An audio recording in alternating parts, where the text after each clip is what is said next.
Good morning, friends. Today, I'd like to talk about the question of, can we fix the world?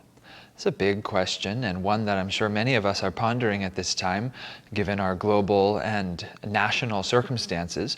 And it's one well worth contemplating and going and referring to Yogananda and Krishna and Christ for answers to give us an appropriate method of relating at this time. Wrapped in the blanket of hope, I slept long. I dreamed I was sitting on a throne, my face wreathed in smiles. My smiles withered, and the petals of my merriment dropped away, one by one. Suddenly I beheld myself in rags. Seated on the hard stones of poverty, I wept, and my teardrops fell on the unheeding, unrelenting stones of my present circumstances. The world passed me by in mocking silence. I cried out for thy help, and thou didst wake me at last through the force of my desperation. I laughed to find myself at last neither rich nor poor, but safe forever in thy arms. Oh, waken all anxious souls from their dreams of smiling opulence and crying poverty. O maker of dream worlds, deliver me forever from the nightmares of disease and death. Wake me to immortality. Wake me to unshaken calmness, that I may know the fierce terrors of mundane delusion to be only dreams. Om. Peace. Amen. This is Whispers from Eternity, number 41. Wake me, that I may know that the terrors of mundane delusion are only dreams. What a beautiful and timely prayer, isn't it? I found this prayer on accident, by divine grace, providence. I say with tongue only a little bit in cheek, because I found this prayer in response to the need of someone else. And I share that just because this book really, Yogananda said that he drew his inspiration. In fact, it's written right here on the back of the book. There are 3 Bibles from which I draw my inspiration: the Christian Bible, the Hindu Bhagavad Gita, and my Whispers from Eternity, which were given to me by God. That's what Yogananda wrote about this book. It is that. It is a Bible, a incredible scripture in and of itself. And there was someone that I knew who was going through a little bit of a hard time in their life, far more than simply our outward circumstances that we're all sharing together. And I prayed and I asked Master Yogananda to help this person in the form of a prayer. And I thumbed through these pages and found myself suddenly staring at this particular poem. And it was so moving to me to read it, because as it happened, she told me later that it was exactly the prayer that described her circumstances and her individual soul cry to God. And more than that, I then realized that this is really one of the prayers that we can all take right now to teach us how to relate to the world currently. I'm decided to call our topic for today, Can We Fix the World? Because there is a strong desire, probably in every heart, to do that right now. And we're in the midst of what's turning out to be a very dramatic, and what I'm sure will continue to be a very dramatic United States presidential election.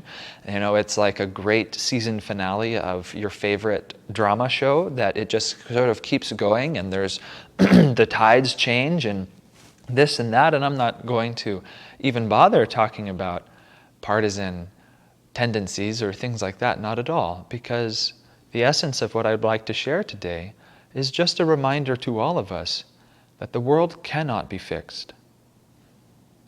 That's really the end of the conversation, because this world is delusion. This world is Maya. Yes, we do have a duty, a divine responsibility to manifest the divine light as purely as possible. But at the end of the day, this is not our home. This is not our true reality. As Krishna says so beautifully and touching, it's so touching in the Bhagavad Gita, when Krishna advising Arjuna, who represents every devotee, Krishna says to him, "O Arjuna, get away from my ocean of suffering and misery." Because that's what this is. This world is an ocean of suffering and misery, and is designed for the purpose of prodding us towards our liberation. And sometimes if the prod needs to take the form of a stick, then Divine Mother allows it to be so.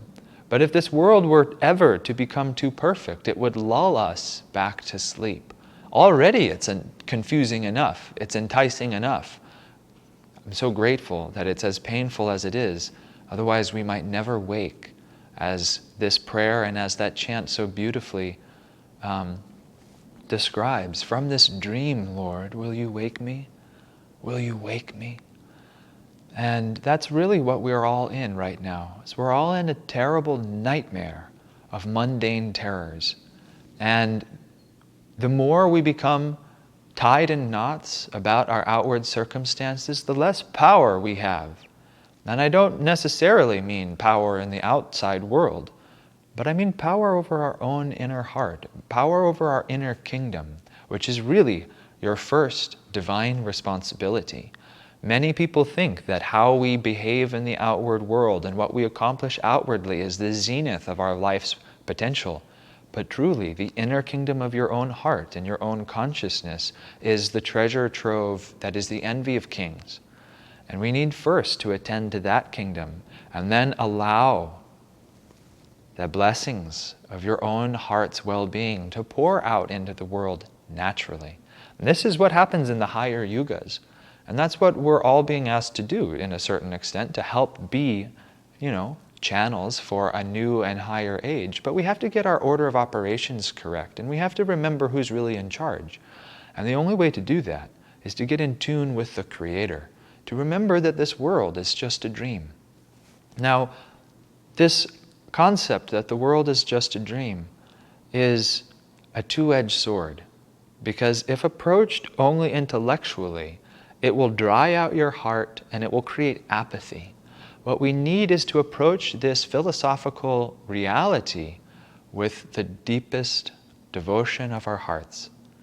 That this is a nightmare that we're all trying to wake from. The only way to do so is to cry with ever greater ardor and devotion to the divine heart, asking for them to come wake us from this dream. And then as we draw closer to that divine source, we'll be able to share its benevolence with others. So let me read this again. Wrapped in the blanket of hope, I slept long. I dreamed I was sitting on a throne, my face wreathed in smiles. My smiles withered, and the petals of my merriment dropped away one by one. What an interesting introduction to this prayer. Normally, Yogananda starts his Whispers from Eternity with like a bullet of divine aspiration, but this is one of the few I've seen that he actually talks about what it was to have made a mistake, what it was to have identified with delusion, to identify with the dream of creation, that we were wrapped in the blanket of our material, worldly hopes, and that we slept long, wrapped in that cozy blanket. And that we dreamt that we were sitting on a throne of material conquest, wreathed in smiles. Suddenly I beheld myself in rags. Seated on the hard stones of poverty, I wept, and my teardrops fell on the unheeding, unrelenting stones of my present circumstances. This was very striking to me because we don't necessarily, what he's describing here to me is not that we suddenly woke up and discovered that we were materially poor. But what he's describing is that we suddenly woke to realize that our soul nature was clothed in the rags of a materialist, that we had lost that true inner kingdom, that true inner wealth of our own soul nature. And that can happen to anyone at any time, regardless of your outward circumstances, regardless of your outward successes. In fact, perhaps, if you were the king of great worldly success, great worldly power, this wake-up call could happen perhaps even more painfully, because you could look around and say, I have everything that the world has to offer, and yet I am a beggar in my own heart. This happened to me in my own little way, and I'm very grateful for it, because it so strongly redefined how I engaged and related to life. And I remember feeling very distinctly that though the outward circumstances of my life were promising, and I was surrounded with charming and wonderful, beautiful people, I was at that time pursuing a worldly career as an actor and a writer and a stuntman in the entertainment industry. And I suddenly woke up one day to feel that all of my ambitions and all of my hopes and dreams were barren and would never bear the fruit of fulfillment for my heart. And like he describes in this prayer, I wept.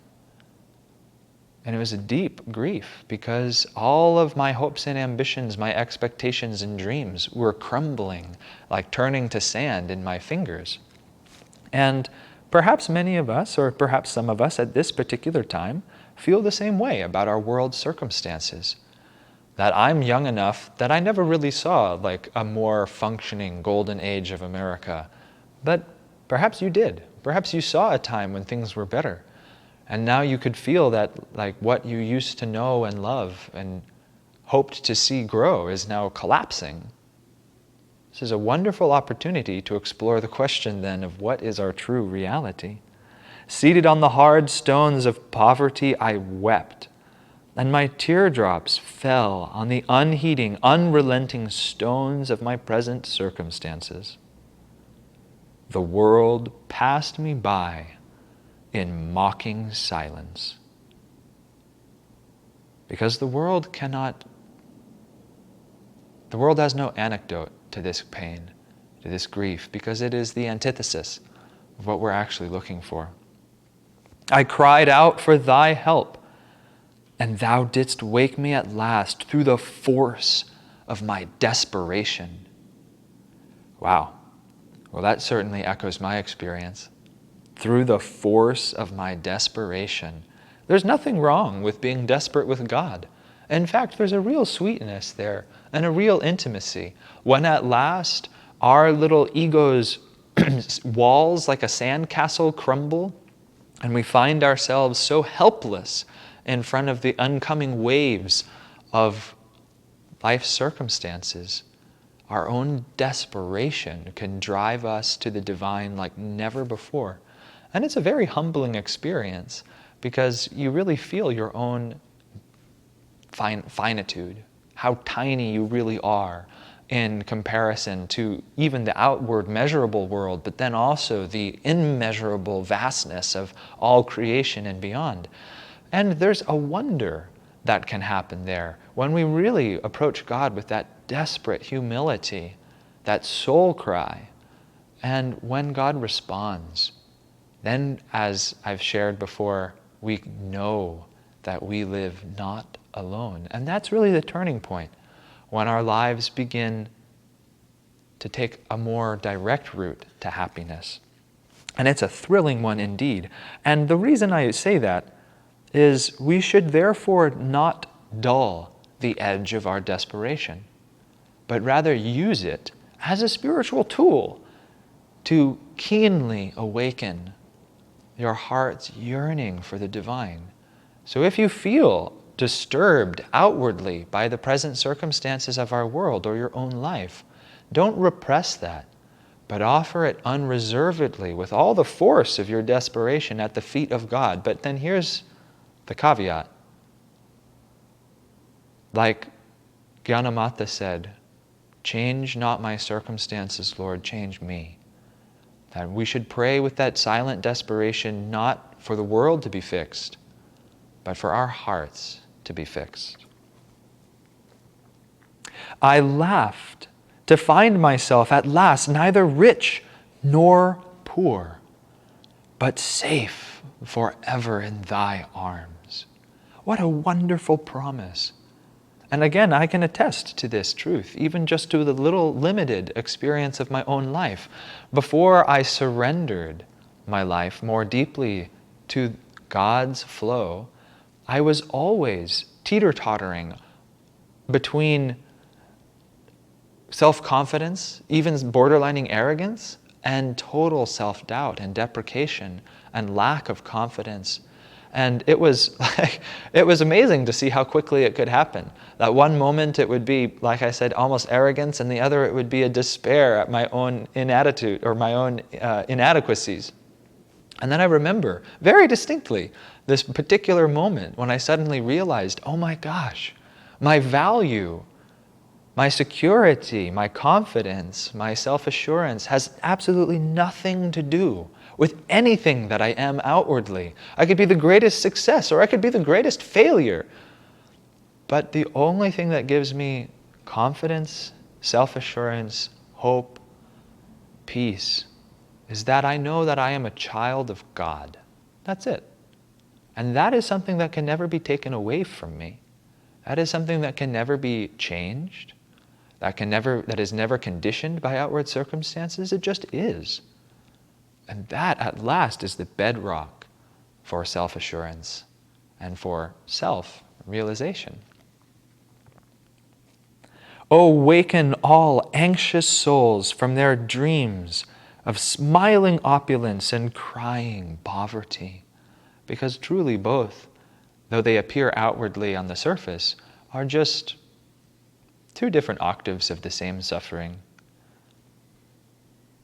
O maker of dream worlds, deliver me forever from the nightmares of disease and death. Wake me to immortality. Wake me to unshaken calmness, that I may know the fierce terrors of mundane delusion to be only dreams. What a promise. What a promise. Have you ever had a terrible nightmare? And when you're in the midst of the throes of that nightmare, it grips your heart. But then the moment you wake, isn't there such a relaxation, such a release of tension, this incredible heart-expanding moment that at last it's over? Well, that's what we're in right now. The world is a nightmare. It is a nightmare, as Yogananda said, without God everything is a nightmare, but with God everything is joy. And so let us cry out to God, just like if you've ever been in a nightmare and you recognize that you're in a nightmare, how desperately you try and shake your own consciousness into wakefulness. Wake up, wake up, wake up. Same thing we can do here. Let's ask Divine Mother to wake us from this nightmare by opening our hearts to her divine reality. And like I said earlier, this approach is one that has to be complemented with devotion and deep sincerity. This is not an intellectual exercise. It's not useful to look at the sufferings of others and the sufferings of yourself and say, it's all a dream, it doesn't matter. Because, well, as Yogananda said, if you live in a dream world and you hit your dream head will hurt. That we have to behave appropriately, given our present circumstances and our present awareness and consciousness, but we can always hold, as a beacon of hope, the reminder that this is just a dream, and that, as Shakespeare said, the whole world is a stage, the men and women upon it merely players. And so we are trying to play our part well. We are trying to play our part with the remembrance of who we are in truth, bliss, infinite, eternal love. And remember that if we can open our hearts to Divine Mother in that remembrance that this world is just a dream, and that she plays every part, every role, every line is written by her hand, then we can begin to enjoy this dream, even if it's a drama, even if it's a tragedy.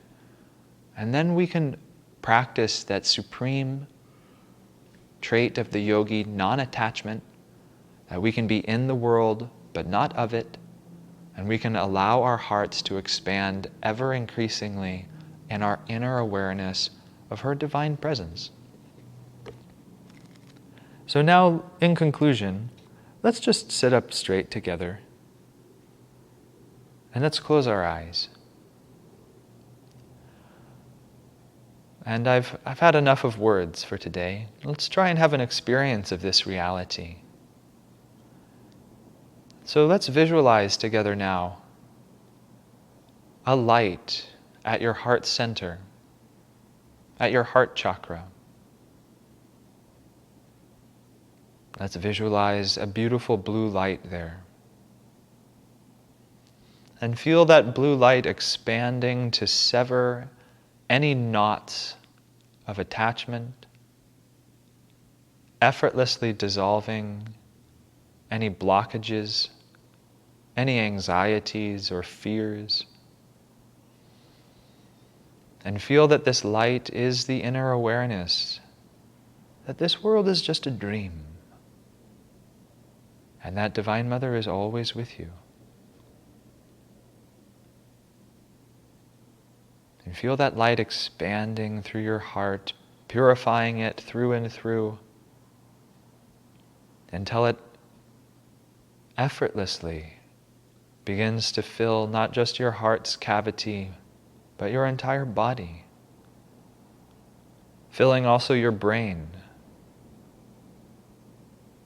your entire nervous system bathed in that cool blue light.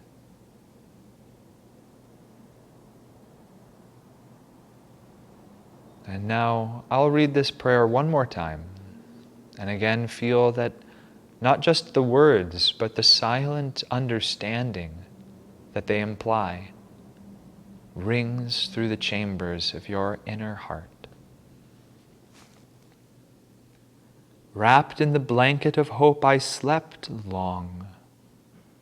I dreamed I was sitting on a throne, my face wreathed in smiles. My smiles withered, and the petals of my merriment dropped away one by one. Suddenly I beheld myself in rags. Seated on the hard stones of poverty, I wept, and my teardrops fell on the unheeding, unrelenting stones of my present circumstances. The world passed me by in mocking silence. I cried out for thy help, and thou didst wake me at last through the force of my desperation. I laughed to find myself at last neither rich nor poor, but safe forever in thy arms. Oh, waken all anxious souls from their dreams of smiling opulence and crying poverty. O Maker of dream worlds, deliver me forever from the nightmares of disease and death. Wake me to immortality. Wake me to unshaken calmness, that I may know the fierce terrors of mundane delusion to be only dreams. Om. Peace. From this sleep, Lord, will you wake me? From this dream, Lord, will you wake me? In thee I dive, in thee I rise, in thee I dive, in thee I rise, in thy sea, in thee, in thy sea, in thee. From this sleep, Lord, will you wake me? From this dream, Lord, will you wake me? In thee I'm born, in thee I die, in thee I die, to live forever in thee, to live forever in thee. From this sleep, Lord, will you wake me? From this dream, Lord, will you wake me? In thee I dive, in thee I rise, in thee I dive, in thee I rise, in thy sea, in thee, in thy sea, in thee. From this sleep, Lord, will you wake me? From this dream, Lord, will you wake me? In thee I'm born, in thee I die, in thee I'm born, in thee I die, to live forever in thee, to live forever in thee. From this sleep, Lord, will you wake me? From this dream, Lord, will you wake me? From this sleep, Lord, will you wake me? From this dream, Lord, will you wake me? From this